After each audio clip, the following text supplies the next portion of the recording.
Welcome back to official Akhtar Rahman sir YouTube channel. एका नवीन व्हिडिओमध्ये आपले पुन्हा एकदा स्वागत आहे. मित्रांनो, महाराष्ट्र शिक्षक पात्रता परीक्षा महाटेट 21 जून 2026साठी आजच्या या व्हिडिओच्या माध्यमातून आपण समाजशास्त्र पेपर 1 आणि पेपर 2 साठी काही इम्पॉर्टंट प्रश्न या ठिकाणी पाहणार आहोत. मित्रांनो, व्हिडिओ क्रमांक 9 यापूर्वी आपण 8 व्हिडिओ आपले प्लेलिस्टमध्ये 2026च्या परीक्षेसाठी अपलोड केलेले आहे. मित्रांनो, ते तुम्ही पाहू शकतात, कारण प्रत्येक व्हिडिओमध्ये आपण जे प्रश्नांचं सिलेक्शन या ठिकाणी करत आहोत मित्रांनो, ते परीक्षेच्या दृष्टीने पेपर 1 आणि पेपर 2 साठी मोस्ट इम्पॉर्टंट असणार आहे मित्रांनो. कारण जशा प्रकारचे प्रश्न 2013 ते 2025च्या परीक्षेमध्ये EVS आणि समाजशास्त्र विषयामध्ये विचारले गेलेले आहे मित्रांनो, समाजशास्त्राचे ते टोटली ॲनालिसिस करून आपण प्रत्येक व्हिडिओमध्ये म्हणजे सुपर क्लास प्रश्न या ठिकाणी ॲड करत आहोत. तर चला व्हिडिओ सुरू करूया. व्हिडिओ सुरू करण्या अगोदर आपण जर आमच्या चॅनलवर नवीन असाल तर चॅनलला सबस्क्राईब करा. साईडचे जे बेल नोटिफिकेशन आहे त्याला देखील ऑन करा, जेणेकरून आपल्याला अशाच प्रकारचे व्हिडिओवर पाहायला मिळेल. डिस्क्रिप्शनमध्ये आमच्या टेलिग्राम आणि व्हॉट्सअप चॅनलची लिंक सुद्धा दिलेली आहे, तिथे जाऊन आपण आमच्या टेलिग्राम आणि व्हॉट्सअप चॅनलला सुद्धा जॉईन करू शकतात. आणि जर तुम्हाला आमच्या चॅनलची मेंबरशिप हवी असेल तर फक्त जॉईन बटनला जॉईन करून आपण ही मेंबरशिप घेऊ शकतात. मित्रांनो, महाराष्ट्र शिक्षक पात्रता परीक्षा महाटेट 2026 साठी तुम्हाला जवळपास 250 व्हिडिओ या ठिकाणी फ्रीमध्ये पाहायला मिळणार आहे. तर आत्ताच जॉईन बटनला जॉईन करून आपण आमच्या चॅनलची मेंबरशिप घेऊन घ्या. व्हिडिओला प्लीज लाईक करा आणि चॅनलवर नवीन असाल तर चॅनलला सबस्क्राईब करा.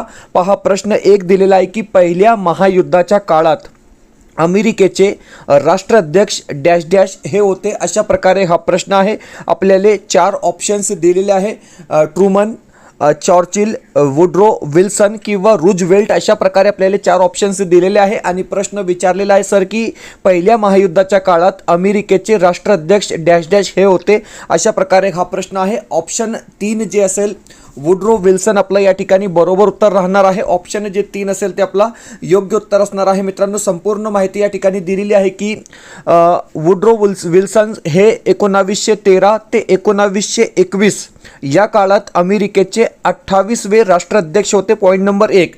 त्यानंतर पॉईंट नंबर 2 दिलेला आहे की पहिल्या महायुद्धाचा काळ म्हणजे 1914 ते 1918 असा होता, जो विल्सन यांच्या कार्यकाळात येतो. सुरुवातीला तटस्थ राहिल्यानंतर एप्रिल 1917 मध्ये त्यांनी जर्मन विरुद्ध युद्ध पुकारले आणि अमेरिकेचे युद्धात नेतृत्व केले.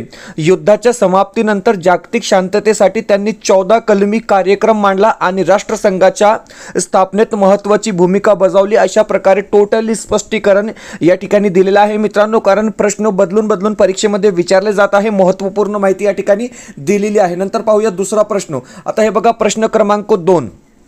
प्रश्न क्रमांक 2 म्हणजे समाजशास्त्र पेपर 2 मध्ये 60 मार्कासाठी विचारला जातो मित्रांनो. आणि EVS मध्ये सुद्धा समाजशास्त्राचे जवळपास 20 ते 22 प्रश्न तुम्हाला पेपर 1 मध्ये पाहायला मिळतात. प्रश्न आहे की राष्ट्रसंघाचे मुख्य कार्यालय डॅश डॅश येथे आहे.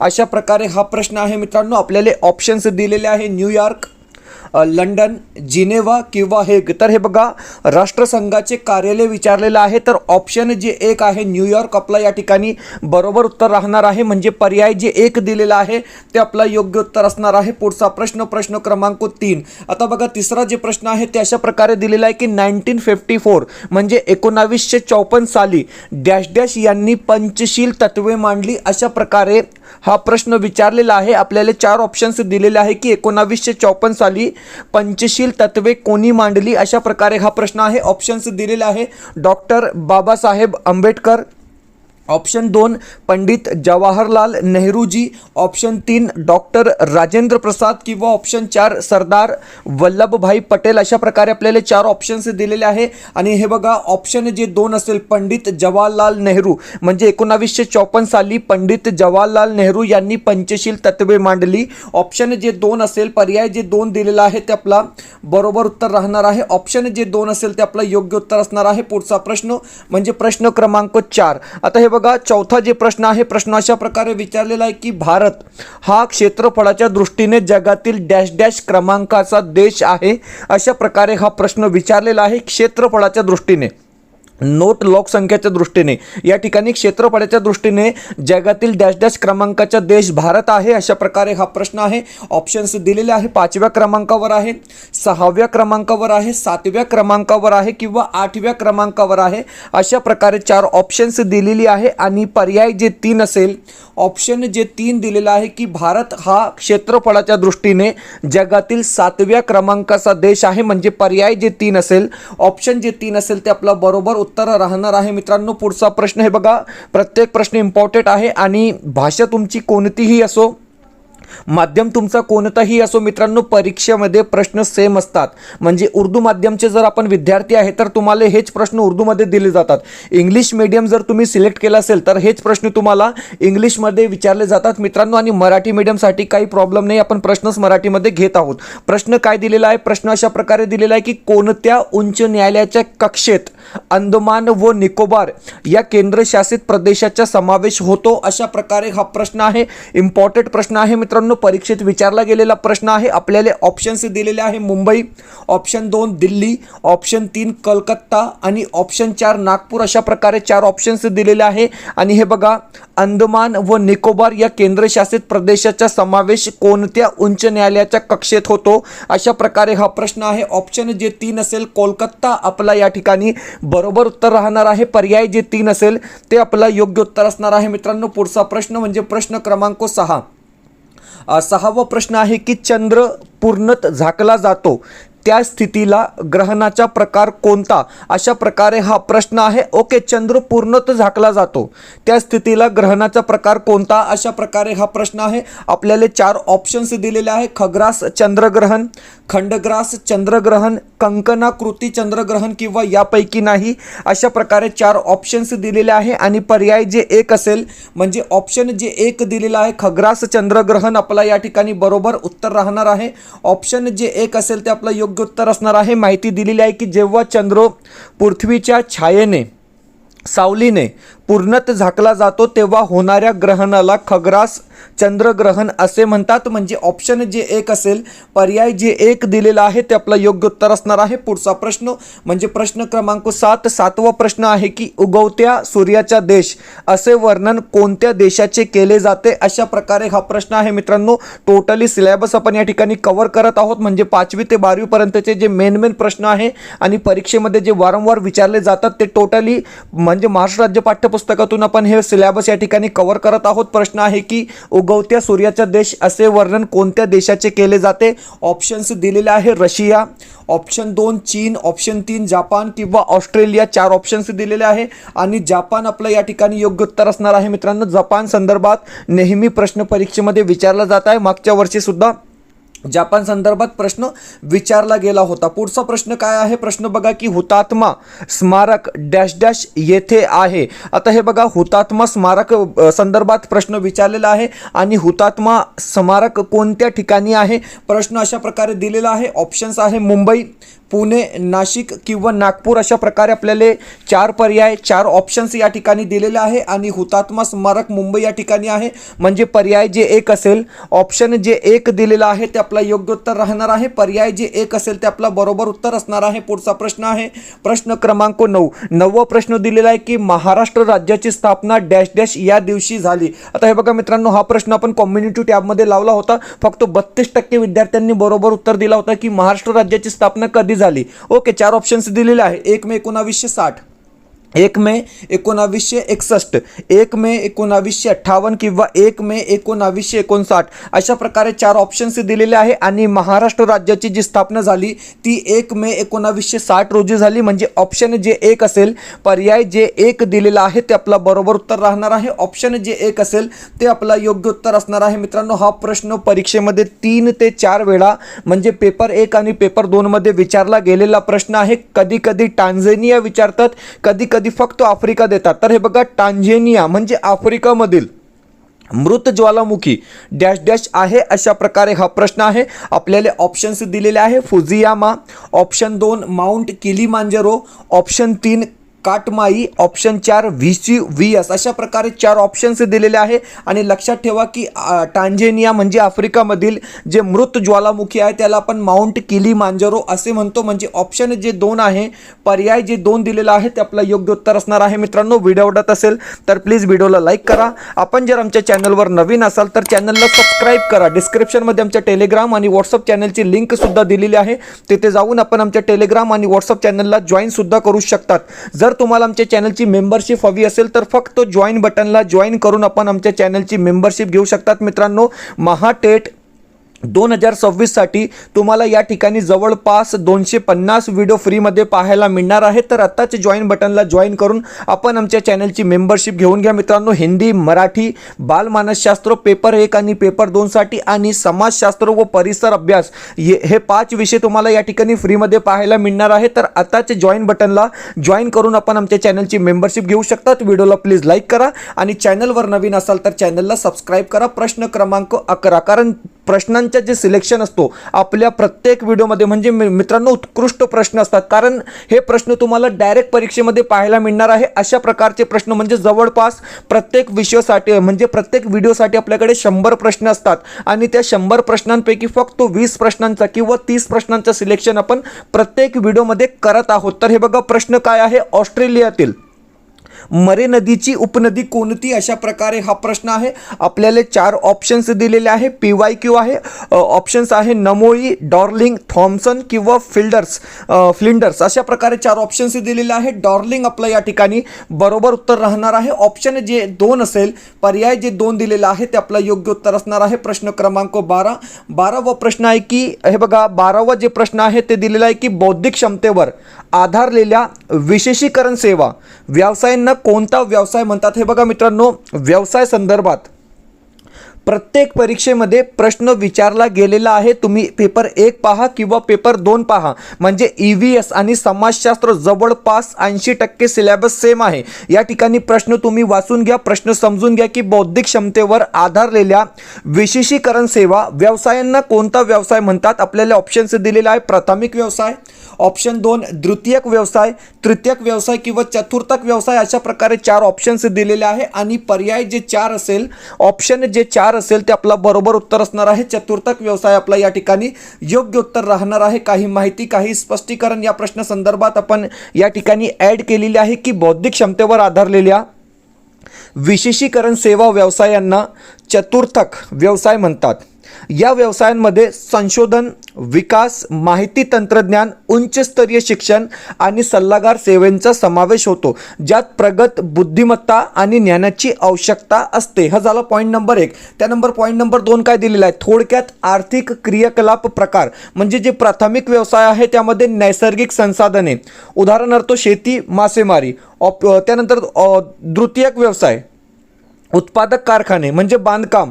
तृतीयकमध्ये सेवा क्षेत्र जसे की व्यापार, वाहतूक, बँकिंग. आणि चतुर्थकमध्ये ज्ञान आधारित सेवा, संशोधन, IT, सल्लागार अशा प्रकारे माहिती सुद्धा या ठिकाणी दिलेली आहे. पुढचा प्रश्न म्हणजे प्रश्न क्रमांक 13वा जे प्रश्न आहे, प्रश्न अशा प्रकारे दिलेला आहे की कमीत कमी जमिनीच्या क्षेत्रात जास्तीत जास्त उत्पादन काढणाऱ्या शेती प्रकारास डॅश डॅश असे म्हणतात.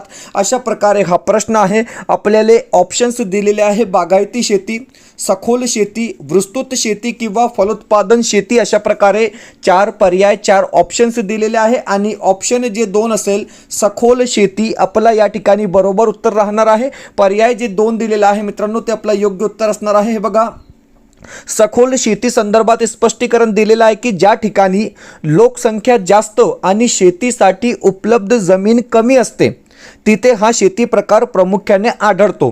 या शेतीमध्ये आधुनिक तंत्रज्ञान, खते, पाणी पुरवठा आणि मजुरांच्या मोठ्या प्रमाणावर वापर करून मर्यादित जमिनीतून जास्तीत जास्त उत्पादन घेण्याचा प्रयत्न केला जातो. म्हणजे सखोल शेती संदर्भात टोटली इन्फॉर्मेशन या ठिकाणी आपण काय आहे ॲड केलेली आहे. पुढचा प्रश्न आहे प्रश्न क्रमांक 14. आता 14वा जे प्रश्न आहे ते अशा प्रकारे दिलेला आहे की सर, गुजरातमधील विजय निर्मित फतेपूर सिक्री येथे बुलंद दरवाजा डॅश डॅश यांनी बांधला. आता हे बघा, बुलंद दरवाजा कोणी बांधला अशा प्रकारे हा प्रश्न आहे. सोपा प्रश्न आहे. आपल्याला 4 ऑप्शन्स दिलेले आहे आणि अकबर आपला या ठिकाणी राईट आन्सर असणार आहे. पर्याय जे 2 असेल, ऑप्शन जे 2 दिलेलं आहे ते आपला बरोबर उत्तर राहणार आहे. पुढचा प्रश्न म्हणजे प्रश्न क्रमांक 15वा प्रश्न आहे की जगातील सर्वात मोठे वाळवंट व सर्वात जास्त लांबीची नाईल नदी असलेला खंड कोणता? आता हे बघा 2 प्रश्न तयार झाले. पहिला प्रश्न आहे की जगातील सर्वात मोठे वाळवंट आणि दुसरा प्रश्न सर्वात जास्त लांबीची नाईल नदी कोण असलेला खंड कोणता? तर हे बघा ऑस्ट्रेलिया, आफ्रिका, उत्तर अमेरिका, दक्षिण अमेरिका 4 पर्याय 4 ऑप्शन्स दिलेले आहे आणि ऑप्शन जे 2 आहे आफ्रिका खंड आपला योग्य उत्तर राहणार आहे. पर्याय जे 2 असेल ते आपला बरोबर उत्तर या ठिकाणी असणार आहे. मित्रांनो हे बघा महाराष्ट्र शिक्षक पात्रता परीक्षा महाटेट 2026 साठी आपले अपडेट नोट्स अवेलेबल आहे मित्रांनो. म्हणजे हजारो विद्यार्थ्यांनी हे नोट्स परचेस केलेले आहे आणि तुमच्यासाठी बेस्ट ऑफर मित्रांनो कंटिन्यू सुरू आहे. महाटेट 2026 अपडेट नोट्स मराठी, हिंदी आणि बालमानसशास्त्र PDF स्वरूपात तुम्हाला हे नोट्स या ठिकाणी मिळणार आहे मित्रांनो. म्हणजे एक कॉम्बो पॅक आपण तयार केलेला आहे 399 मध्ये हे कॉम्बो पॅक तुम्हाला या ठिकाणी मिळणार आहे. व्हॉट्सअप नंबर दिलेला आहे, या नंबरवर व्हॉट्सअप करून तुम्ही हे परचेस करू शकता. सिम्पली व्हॉट्सअपमध्ये हाय करा, तुम्हाला एक स्कॅनर दिला जाईल, त्यावर पेमेंट करून फक्त स्क्रीनशॉट पाठवा म्हणजे लगेच आपल्याला हे इम्पॉर्टंट नोट्स मिळणार आहे मित्रांनो. झेरॉक्स करून तुम्ही अभ्यास करू शकतात कारण हे नोट्स फक्त आणि फक्त महाटेट 2026 साठी आपण तयार केलेले आहे. हिंदीचे 94 पेजेस आहे, मराठीचे 84 पेजेस आहे आणि बालमानसशास्त्र व अध्यापनशास्त्राचे 84 पेजेस आहे मित्रांनो. बॅक टू बॅक जर तुम्ही झेरॉक्स केले तर पेजेस अर्धे होऊन जातात, हे तुम्ही लक्षात ठेवा. आणि समाजशास्त्र विषयासाठी महाराष्ट्र राज्य पाठ्यपुस्तक 5वी ते 10वी पर्यंत किंवा 5वी ते 12वी पर्यंतच्या पुस्तकातून तुम्ही अभ्यास करू शकतात मित्रांनो. कारण SST संदर्भात म्हणजे समाजशास्त्र विषयाचे नोट्स कुठेही उपलब्ध नाही. आमच्याकडे प्रश्नसंच आहे, ते सुद्धा तुम्ही परचेस करू शकतात मित्रांनो. 100 रुपयामध्ये तुम्हाला 10 प्रश्नपत्रिका म्हणजे 600 प्रश्न या ठिकाणी दिले जाणार. व्हॉट्सअप नंबर दिलेला आहे, या नंबरवर कॉन्टॅक्ट करून तुम्ही हे परचेस करू शकतात. बेस्ट आणि क्वालिटी असे नोट्स आपण हे तयार केलेले आहे. पुढचा प्रश्न, व्हिडिओला प्लीज लाईक करा. चॅनलवर नवीन असाल तर चॅनलला सबस्क्राईब करा. प्रश्न क्रमांक 16. ओके, 16वा प्रश्न बघा. 16वा प्रश्न दिलेला आहे सर की रत्नावली व नागानंद ही नाटके कोणी लिहिली आहेत? ओके, अशा प्रकारे हा प्रश्न आहे. आपल्याला 4 ऑप्शन्स दिलेले आहे, चाणक्य, बृहद्रथ, समुद्रगुप्त किंवा हर्षवर्धन. अशा प्रकारे 4 ऑप्शन्स दिलेले आहे आणि प्रश्न आहे की रत्नावली व नागानंद ही नाटके कोणी लिहिली आहेत? तर हर्षवर्धन आपलं या ठिकाणी बरोबर उत्तर राहणार आहे. ऑप्शन जे 4 असेल, पर्याय जे 4 दिलेला आहे ते आपला योग्य उत्तर असणार आहे. प्रश्न क्रमांक 17 आहे की हे बघा 17वा जे प्रश्न आहे, त्रिसमुद्र दोतोय पितावहान असे कोणत्या राजाचे वर्णन केले गेले? अशा प्रकारे हा प्रश्न आहे. आपल्याला ऑप्शन्स दिलेले आहे, गौतमीपुत्र सातकर्णी, समुद्रगुप्त, हर्षवर्धन किंवा मिनांडर. अशा प्रकारे 4 ऑप्शन्स दिलेले आहे आणि प्रश्न आहे की त्रिसमुद्रतोय पितवाहन असे कोणत्या राजाचे वर्णन केले आहे? तर गौतमीपुत्र सातकर्णी म्हणजे आपला ऑप्शन जे 1 असेल, पर्याय जे 1 आपला या ठिकाणी बरोबर उत्तर राहणार आहे. माहिती दिलेली आहे की ज्याचे घोडे 3 समुद्राचे पाणी प्यायले आहेत असे वर्णन गौतमीपुत्र सातकर्णी या सातवाहन वंशातील अत्यंत पराक्रमी राज्याचे केले गेले आहे. ओके, पुढचा प्रश्न, प्रश्न क्रमांक 18. 18वा प्रश्न आहे की चरक याने लिहिलेला चरक संहिता हा ग्रंथ कशाशी संबंधित आहे? हा प्रश्न क्लास म्हणजे एकदम मोस्ट इम्पॉर्टंट प्रश्न आहे मित्रांनो. ओके, फर्स्ट क्लास प्रश्न आहे. 4 ऑप्शन्स दिलेले आहे, वैद्यकशास्त्र, जीवशास्त्र, रसायनशास्त्र किंवा खगोलशास्त्र. 4 ऑप्शन्स दिलेले आहे आणि प्रश्न आहे की चरक याने लिहिलेला चरक संहिता हा ग्रंथ कशाशी संबंधित आहे? तर वैद्यकशास्त्र आपला बरोबर उत्तर राहणार आहे.